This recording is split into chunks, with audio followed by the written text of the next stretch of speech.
Olá, galera, tudo bem? Hoje nós vamos começar a falar a respeito da queda do Império Romano. É muito importante nós lembrarmos as razões que influenciaram a queda do Império Romano.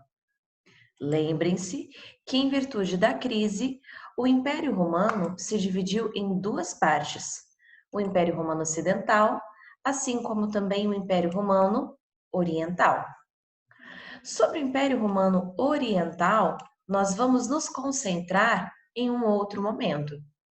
Hoje falaremos apenas a respeito da queda do Império Romano Ocidental. Quando falamos dos fatores que influenciaram a queda do Império Romano Ocidental, é muito importante lembrarmos que o ponto de partida foi a Pax Romana. Quando nós falamos da Pax Romana, ou seja, da política de estabilização das fronteiras, temos a crise escravagista, ou seja, sem guerras, sem prisioneiros de guerra, sem prisioneiros de guerra, sem escravos. Então, a crise no fornecimento de escravos trouxe prejuízos bastante grandes para Roma. Quais prejuízos? A desarticulação da produção agrícola. Lembre-se que a mão de obra predominante era mão de obra escrava. Vocês podem se perguntar por que não implementar a mão de obra plebeia? Porque os plebeus eram livres. E por serem livres, não queriam trabalhar na função de escravos. A partir do momento que eu tenho a produção agrícola desarticulada, eu tenho o comércio sendo afetado.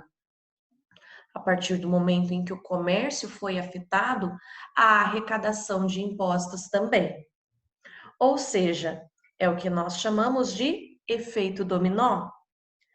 A partir do momento em que o governo passou a arrecadar menos, eu tenho a necessidade de cortar gastos. E o setor que foi alvo do corte de despesas foi justamente o exército. Ou seja, o exército que era responsável pelo policiamento das fronteiras teve o seu poderio reduzido, ou seja, diminuiu de tamanho. E a partir do momento em que o poder do exército foi reduzido, nós temos então, cada vez mais, as fronteiras do Império Romano desprotegidas. E é justamente nesse momento em que as invasões bárbaras elas começam a acontecer, no momento em que as fronteiras do Império passam a ficar desprotegidas. É muito importante também acrescentar um outro fator que explica o deterioramento do Império Romano, que seria a questão política. Quando nós falamos do Império Romano, quando nós falamos do Império no sentido político, no sentido de administração, pensem no poder dos imperadores.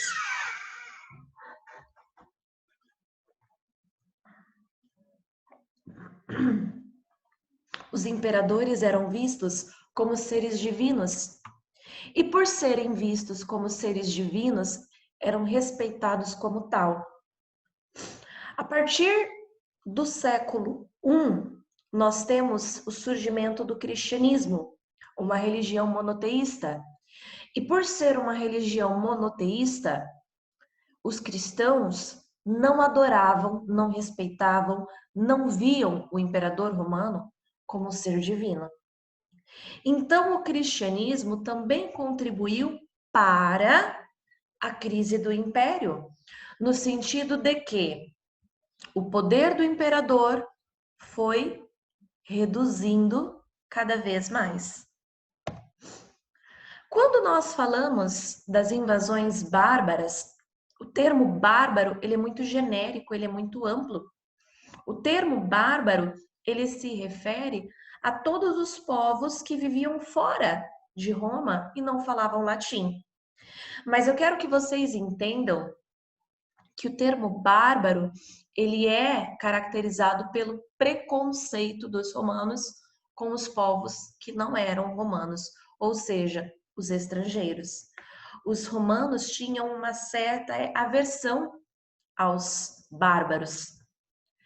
Quando eu falo que houveram várias invasões bárbaras, de todos os bárbaros, nós vamos destacar o grupo dos germanos. O grupo dos germanos foi o principal dentro desse contexto das invasões bárbaras. Quando eu falo germanos, é em virtude da região em que eles viviam, a região da Germânia. Por isso o nome germânicos ou germanos. Mas os povos que entraram em Roma foram os francos, os vândalos, os visigodos, os ostrogodos, os alamanos. Todos esses povos, por mais que fossem diferentes entre si, eles reuniam características bastante comuns entre eles. Todos viviam uma economia voltada para a sua subsistência, ou seja, plantavam o que necessitavam para sobreviver, domesticavam animais, não praticavam o comércio, portanto, não tinham uma economia monetária.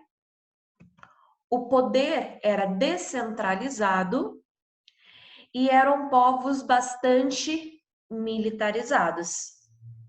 Este quadro, ele foi por muito tempo utilizado para demonstrar um encontro entre romanos e bárbaros.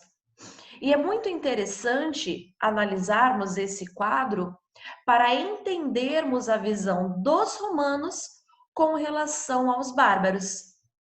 Se eu pegar esse quadro e fizer assim, ó, dividir ele no meio, né? Eu percebo que do meu lado direito predominam os tons escuros e do meu lado esquerdo predominam os tons claros. Tons escuros, como preto, o vermelho, o amarelo, são cores quentes. E essas cores quentes têm o objetivo de transmitir, muitas vezes, sentimentos de agitação, de guerra, de medo. Eu quero que vocês observem única e exclusivamente o lado direito. Aqui eu tenho fogo, eu tenho as bandeiras, demonstrando movimento. Eu tenho os cavalos agitados, eu tenho pessoas que estão segurando armas. Então, essa característica guerreira, violenta, predomina no lado em que estão os bárbaros, porque para os romanos, os bárbaros eram povos agressivos, violentos. Enquanto que do outro lado, os tons mais claros transmitem para nós a noção de tranquilidade, a noção de paz. Eu quero que vocês observem os cavalos estão tranquilos, os cavalos estão parados. Eu quero que vocês observem a cruz, né? A cruz, o símbolo do cristianismo, a religião cristã sendo utilizada também para transmitir a noção de paz. Então, assim foi o contato entre romanos e germânicos. Quando eu falo que os germânicos passaram cada vez mais a entrar dentro do Império Romano, eles não vieram por acaso. Eles não entraram em Roma porque, poxa, Roma é massa, Roma é legal, é lindo, vamos para lá. Não. Esses povos germânicos também estavam sendo pressionados por um outro povo invasor agressivo, que eram os hunos. Os hunos eram os mais violentos de todos os povos daquela época, que praticavam as pilhagens, ou seja, roubavam, por onde passavam espalhavam o terror, a carnificina. E eles eram muito lembrados por técnicas de guerra bastante precisas, bastante avançadas para sua época. E por serem tão cruéis, eram muito temidos. O principal líder, por exemplo, dos hunos era o Átila, né? Que foi responsável pela conquista de vários povos. Então, quando nós falamos que esses germânicos começaram a entrar em Roma, eles estavam fugindo dos hunos, ou seja, eles foram pressionados pelos hunos. E à medida com que esses bárbaros foram, né, começam a entrar dentro do Império Romano, eles começam a se misturar com a população romana. Em um primeiro momento, os bárbaros, sejam eles os francos, os visigodos, os godos, eles entraram na condição de servir, na condição de prestar serviços aos romanos. Eles podiam prestar serviço ou no exército ou na agricultura. Lembrem-se que a utilização da mão de obra dos bárbaros na agricultura é chamada de colonato. Foi uma tentativa de resolver a escassez da mão de obra. Uma característica bastante importante dos bárbaros e que foi de suma importância mais tarde para a formação do feudalismo é a noção de comitatus.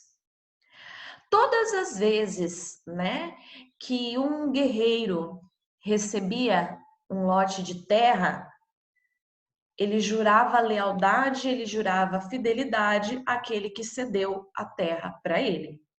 Então, essa noção de reciprocidade, recebi algo em troca e por isso eu devo honra, fidelidade, nós chamamos de comitatus, ok?